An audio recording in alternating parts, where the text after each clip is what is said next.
এওঁ মানে ভৰিটো ৰাতি শুওঁতে ভৰিটো মানে খামোচা মাৰি ধৰে। খামোচা মাৰি ধৰে যে মই ৰাতি মোক কয় সুধে তুমি মোহাই দিয়া কেতিয়াবা মানে চকু পানী ওলাই যায়।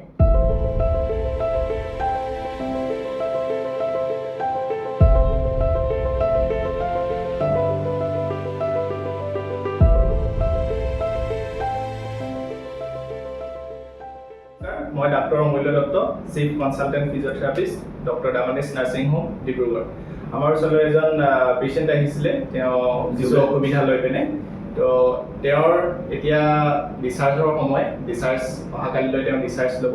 আজি আমি তেওঁৰ মুখৰ পৰা জানিব বিচাৰিছোঁ তেওঁ কি অসুবিধা লৈ আহিছিলে আৰু এতিয়া তেওঁ কেনেকুৱা হৈ আছে তাকে আমি সুধিবলৈ। নমস্কাৰ, মোৰ নাম শ্ৰী যোগেন বৰগোহাঁই। মই ৰেইন ফৰেষ্ট ৰিচাৰ্চ ইনষ্টিটিউটৰ পৰা আহিছোঁ।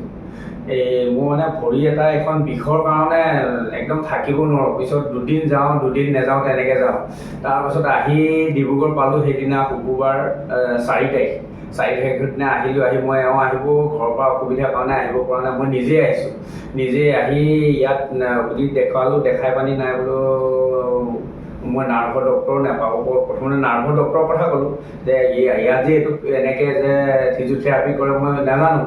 তাৰপাছতে ইয়াত এডমিট হ'লোঁ। এডমিট হোৱাৰ পাছতে অমূল্য ছাৰ গৈ পানি মোৰতো উপস্থিত হৈছে আৰু তেখেতে ছাৰে কৈছে তোমাৰ কি প্ৰব্লেম হৈছে। ধুনীয়াকৈ চাই পানি কৈছে এনেকৈ হয় নেকি। মই বোলে ট্ৰিটমেণ্ট লওঁ, ট্ৰিটমেণ্টটোত ভাল হ'ব। তেতিয়ালৈকে ছাৰক চিনিও নাপাওঁ কি ট্ৰিটমেণ্ট। মই যদি মেডিচিনৰ দৰৱ দিব নহয়। তেখেতে যেতিয়া ট্ৰিটমেণ্ট কৰিলে বহুত ভাল পালোঁ। বহুত ভাল পাই লাহে লাহে কালি মই ডিচাৰ্জ লোৱাৰ কথা আছিলে, কালি নাই বোলে একেবাৰে ঠিক হৈ লওঁ ভাল। আজি মই আৰু ভাল পালোঁ, আৰু ইয়াত ট্ৰিটমেণ্ট কৰাৰ পৰা আৰু ভাল পালোঁ। যেতিয়া ভাল পালোঁ, ভাল পোৱাৰ পিছত কাইলৈ ডিচাৰ্জ ল'ম বুলি ভাবিছোঁ। কিন্তু কাইলৈ এতিয়া গাড়ী বন্ধ, মই যাব নোৱাৰিলে।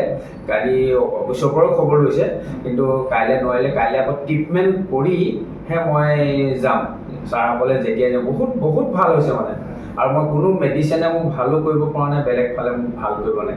ইয়াকে কৈ নমস্কাৰ কৰিছোঁ। এওঁ মানে ভৰিটো ৰাতি শুওঁতে ভৰিটো মানে খামোচা মাৰি ধৰে। খামোচা মাৰি ধৰে যে মই ৰাতি মোক কয় সুধে তুমি মোহাই দিয়া কেতিয়াবা মানে চকু পানী ওলাই যায়। আমি ক'লোঁ ডক্টৰক দেখুৱাব লাগে। এওঁ ক'লে নিজে ক'লে মোক মই ডিব্ৰুগড়লৈ যাওঁ বুলি ক'লে। মই যাওক তেতিয়াহ'লে আপুনি ডিব্ৰুগড়ৰ পৰা দেখুৱাই আহোঁগৈ। তাৰপিছত তেওঁ যে ক'লে মই ভৰ্তি হ'ব লাগিব। মই বোলো এতিয়া আমিতো যাব নোৱাৰোঁ, মইতো যাব নোৱাৰোঁ, ঘৰত অকলশৰীয়া। তাৰপিছত তেওঁ নিজে ভৰ্তি হ'ল, হৈ পেলাই কৈছে মই এতিয়া বহুত ভাল পাইছোঁ, এক্সাৰচাইজো দিছে আৰু এইখিনি কৰিলে মই ভালো পাইছোঁ।